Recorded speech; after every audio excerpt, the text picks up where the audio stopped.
ఈరోజు పప్పనాయుడు లోకేష్ చేస్తున్న ఈ గొడవ చూస్తుంటే మంగళగిరిలో ఎందుకు ఓడిపోయాడో ఇప్పుడు స్పష్టంగా అర్థమవుతుంది. సో దేని రాజకీయం చేయాలనేది అర్థం కాకుండా లోకేష్ పిచ్చెక్కిపోయి ఎలాంటి పనులు చేస్తున్నాడో మనం చూస్తున్నాం. ఈరోజు పిల్లలతో రాజకీయాలు చేయటం ఏంటో నాకైతే అర్థం కాలేదు. అది 10వ తరగతి ఫెయిల్ అయిన పిల్లల్ని జూమ్లోకి రమ్మని జూమ్ మీటింగ్ పెట్టాడు అంటే ఈయన రాజకీయాల్లో ఫెయిల్ అయ్యాడు పొలిటీషియన్గా, అలాగే ఎమ్మెల్యేగా మంగళగిరిలో ఫెయిల్ అయ్యాడు.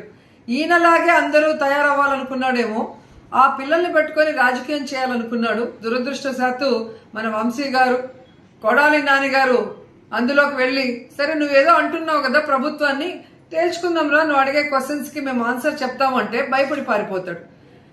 ఎప్పుడు చూసినా కొడాలి నాని అది చేస్తాం, వంశీని ఇది చేస్తామని మాట్లాడతారు కదా తెలుగుదేశం పార్టీ వాళ్ళు. మరి జూమ్ మీటింగ్లోకి వాళ్ళిద్దరూ వచ్చినప్పుడు ఎందుకు నువ్వు భయపడి పారిపోయావు? ఎందుకు నువ్వు మైక్ కట్ చేయమని అరుస్తున్నావు? నీకు ఇది మంచి అవకాశం కదా. నిజంగా మా ప్రభుత్వం తప్పే చేసుంటే, నిజంగా మా ప్రభుత్వం పిల్లల జీవితాలు నాశనం చేస్తుంటే, నిజంగా మా ప్రభుత్వంకి ఎగ్జామ్ పెట్టడం చేత కాకపోతే డైరెక్ట్గా నువ్వు క్వశ్చన్స్ అడగచ్చు.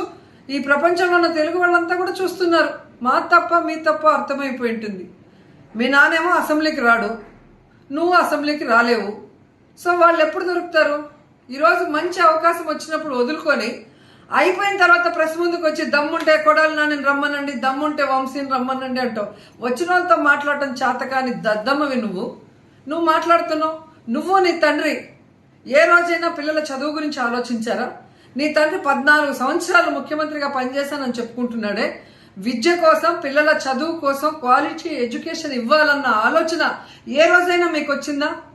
ఈరోజు జగన్మోహన్ రెడ్డి గారు ఎవరు ధర్నాలు చేయకుండా, ఎవరు అడగకుండానే ఈరోజు విద్యా దీవెన ఇస్తున్నాడు, విద్యా కానుక ఇస్తున్నాడు, అలాగే వసతి దీవెన ఇస్తున్నారు, అమ్మఒడి ఇస్తున్నారు, నాడు నేడుతో స్కూల్స్లో అన్ని ఫెసిలిటీస్ ఇస్తున్నారు. అదేవిధంగా మీరు చూస్తే పిల్లలకి పౌష్టికమైన ఆహారం ఇస్తున్నారు. పిల్లలు చక్కగా చదువుకోవాలి అని చెప్పి ఆయన ఎంతో ఆలోచించి వాళ్ళకి ఇంగ్లీష్ మీడియం కూడా తీసుకురావడం జరిగింది. హాయ్ ఫ్రెండ్స్, మా టుడే టుమారో యూట్యూబ్ ఛానల్ చూస్తున్నందుకు చాలా థ్యాంక్స్. మరిన్ని లేటెస్ట్ వీడియోస్ కోసం వెంటనే సబ్స్క్రైబ్ చేయండి. అలాగే ఈ బెల్ ని కూడా రింగ్ చేసేయండి. మా నోటిఫికేషన్స్ అన్ని మీ మొబైల్లో వస్తాయి. అలాగే మా వీడియోస్ మీకు నచ్చితే లైక్ చేయండి, షేర్ చేయండి, నచ్చకపోతే కామెంట్ చేయండి.